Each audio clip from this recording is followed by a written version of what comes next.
இந்த வீடியோவில் வந்துட்டு நம்ம ப்ராசஸ் பற்றி பேசலாம்.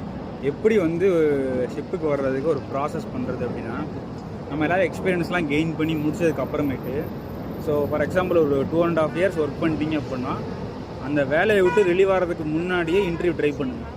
நல்ல ஒரு ஏஜென்சி, சிஎஸ்எஸ்ஐ, காமாக்ஸி, ஏர்போன், எவ்வளவோ ஏஜென்சி இருக்குது. நீங்கள் டேரெக்டாகவும் அப்ரோச் பண்ணலாம், இல்லைனா மெயில் பண்ணியோ.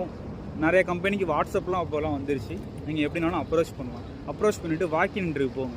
நீங்கள் போகிறதுக்கு முன்னாடி அந்த கம்பெனி சைட்டில் ஒரு ப்ரொஃபைல் க்ரியேட் பண்ணுங்கள்.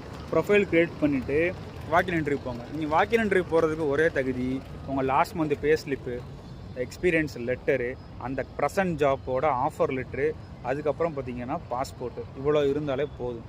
நீங்கள் பாஸ்போர்ட்லாம் எடுத்து கொண்டு போனதுக்கப்புறம் வெரிஃபை பண்ணிவிட்டு உங்களுக்கு வேலை ஓகேனா ஆஃபர் லெட்ரு வந்து ஒரு 3 டேஸில் அனுப்பிச்சிடுவாங்க.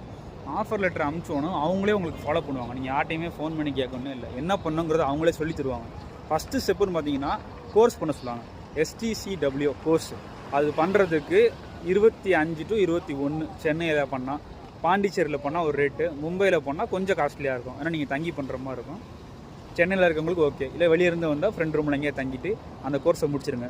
தூத்துக்குடிலையும் பண்ணலாம், மதுரையிலையும் பண்ணலாம், கோயம்புத்தூரில் இப்போ காலேஜ் வந்துருச்சு. ஸோ வந்து நீங்கள் இந்த ஆப்ஷன்லாம் யூஸ் பண்ணி DG அப்ரூவ்டு காலேஜ் அதை மட்டும் பார்த்துக்கோங்க. சும்மா கோர்ஸ் கம்மியாக இருக்குது நான் ஜாயின் பண்ணிட்டேன் அப்படின்றதால DG அப்ரூவ்டு காலேஜில் மட்டும்தான் அது படிக்கணும். அப்படி படித்தா மட்டும்தான் ஷிப்புக்கு வர முடியும், இல்லைனா வர முடியாது. ஏதாவது ஒரு பக்கத்தில் லாக் பண்ணிடுவாங்க. அதை கவனிச்சுக்கோங்க.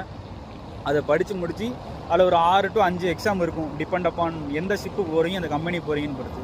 எனக்கு 5 எக்ஸாமை கிளியர் பண்ணணும். கிளியர் பண்ணி முடித்த உடனேயே சர்டிஃபிகேட் வந்த உடனேயே CDC அப்ளை பண்ணோம், கண்டினியூஸ் டிஸ்சார்ஜ் சர்டிஃபிகேட்டு. அது அப்ளை பண்ணுறதுக்கு பார்த்தீங்கன்னா 700 to 800 ருபீஸ் தான் சார்ஜ் பண்ணுவாங்க. ஆனால் நிறைய பேர் ஏஜென்சி மூலயமா போகிறதுனால ஒரு 2000 2500 வரைக்கும் வரும். அது வர்றதுக்கு ஒரு 30 days to 90 days. அது நீங்கள் எங்கே அப்ளை பண்ணுறீங்கன்னு பொறுத்து. மும்பை, கொல்கட்டா மோஸ்ட்லி பண்ணுவாங்க. கொல்கட்டாவில் பண்ணால் சீக்கிரமாக வரும்னு நிறைய பேர் சொல்லி நான் கேள்விப்பட்டிருக்கேன். அது நீங்கள் உங்கள் பக்கத்தில் விசாரித்து உங்களுக்கு எது கன்வீனியன்ட்டோ நீங்கள் அப்ளை பண்ணிக்கலாம். அது வந்ததுக்கு அப்புறமேட்டு SID கார்டு பண்ணுவீங்க. SID வந்துட்டு CDCயை வச்சு SID எடுக்கணும். SID எடுத்திங்கன்னா அது ஒரு 3 month to 1 monthக்குள்ளே வந்துடும். அதுவுமே எவ்வளோ ஸ்பீடாக ப்ராசஸ் ஆகுதுங்கிறது நீங்கள் அப்ளை பண்ணுற இடத்த பொறுத்து தான் இருக்குது. சென்னையில் அப்ளை பண்ணாதீங்க. நான் சென்னையில் தான் பண்ணேன். எனக்கு ஒரு 35 daysக்குள்ளே வந்துருச்சு. எனக்கு நான் இருக்குது அப்படி தான் வந்துச்சு. அதுக்கப்புறம் பார்த்தீங்கன்னா மெடிக்கல் பண்ணுற மாதிரி இருக்கும்.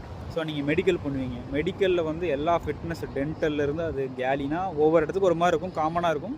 சில கம்பெனிக்கு எக்ஸ்ட்ராவாக நீங்கள் HIV AIDS கூட பண்ண சொல்கிற கம்பெனிலாம் இருக்குது. ஸோ அதே நீங்கள் பண்ணுற மாதிரி இருக்கும். அதெல்லாம் பண்ணி முடிச்சுட்டு இந்த எல்லா ஃபோல்டரையும் நீங்கள் கேதர் பண்ணிட்டீங்கன்னா இதுக்கு இடையிலே